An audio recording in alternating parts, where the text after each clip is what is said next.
Yesterday, last night, when the Minutemen came to town, a group of liberal students disagreed with their comments and stormed the stage. Take a look at what happened.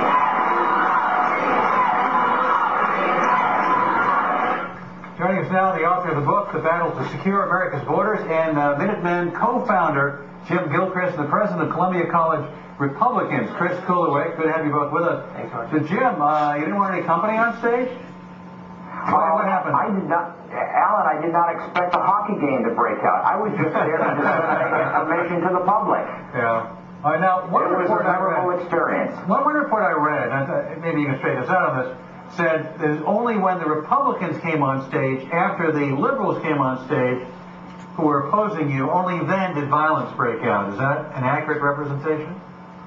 Not sure what that means. What happened was, what triggered the assault was when I gave Marvin Stewart, who's an African-American member of my board of directors, a good buddy hug after his speech. And shortly thereafter, I guess within 30, 40 seconds, they made a charge, a stampede charge for the stage. Yeah. And that's when they encountered some Minutemen who blocked them. Chris, you're a part of the Republican group there. By the way, I don't like to see stuff like this. I believe in free speech, conservative or liberal, and you should be allowed to speak. And Jim, with whom I ardently disagree, should be allowed to have his say without being charged on the stage. So I don't approve of that. What was your experience there? You brought them in, right, as a part of the Republican Club? I was actually standing right next to Jim, and so what happened in the beginning, a bunch of students came from the back of the room, the auditorium, and they got through security, they got through some open doors, and they had a banner. And once they came out on stage, they unfurled the banner, and that was a signal to people in the audience to charge the stage. What about the report that Republicans came on stage? There was some fisticuffs between the Republican group that came on the stage and the group that was opposing Jim. Originally, once the banner was unfurled and the students, our fellow peers, charged the stage, there's about 20 or 30 of them, which means they got past the two security guards in the front. Once they came on, they surrounded Jim and Mr. Stewart. So then our members tried to block the stage to help security, and several Minutemen supporters came from the back room and tried to get... Who specifically are these kids? Who are they? Any specific groups, organizations that you know, in retrospect, you know who they all are? There's a whole plethora of groups that were co-sponsoring the protests in general. A lot of them have tried to disassociate themselves from this part of the event, but it includes everything from the Chicano Caucus to the International Socialist Organization. I mean, what are we supposed to... How do we interpret this? Is this... can I say, oh, this is like Columbia, Ivy League University support of illegal immigration? Was that what they're supporting? When this all happened, I was truly ashamed to be from Columbia. And what they were doing in doing this, when we tried to bring the speakers there so they can have a real academic debate on campus. And we hope that by giving them the chance to have question and answer at the end, they will be able to put tough questions to Jim and the Minutemen. Sure. But before that ever happened, before they gave them a chance to hear them out, they were rushing the stage and attacking us. So it really does take away from their moniker of being liberal and open-minded. Jim, let me go back to you. First of all, what were you thinking as this happened? I mean, we've now seen a lot of instances like Pat Buchanan and Ann Coulter and Bill Kristol. Yeah. You know, there's an orchestrated effort by liberals to hit conservatives with pies.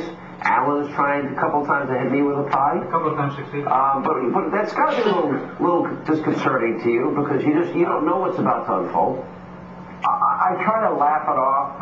Part of it was hysterical to me. I held my ground. I moved back 2 feet when the podium went down, and I was going to hold my ground. And I have to honestly tell you, I was about ready to deliver the very first Minuteman knuckle sandwich to whoever tried to attack me and do bodily harm to me. I was not going to remove myself. What we're facing with is not just one group. It's a tangle of different radical anarchist groups. I call them the fascist liberal anarchists. And yes, the true face of the 21st century KKK is not a white guy in Atlanta, Georgia now. It is a multi-spirited conglomeration of college students like you saw at Columbia. Some of them wear terrorist masks, others don't, but this is the 21st century KKK, and we better get used to it. They are domestic terrorists. Their goal is to disrupt and to deprive anyone else of the First Amendment except themselves. This ever happened when liberals speak at Columbia? No, sir. Never that you can say. Yeah, when the Columbia brought Hillary Clinton, a lot of the great liberal speakers who had minimal security for the most part. But when the Republicans try to bring an event, we find ourselves paying for the extra security for these massive protests. Do me a favor, don't invite me to your campus, all right? Invite me. But by the way, Jim, I'd rather see you stand up there and take those tough questions and have to grapple with that. Yes. By the way, the pie I threw at Hannity was really shaving cream, so it wasn't, Hey, thank you very much for being with us. Jim. Thank you. You got a great show, guys. Coming up Thank you. next, a small town in California is torn apart by the immigration debate. We're going to play that tape coming up next on Hannity and Colmes.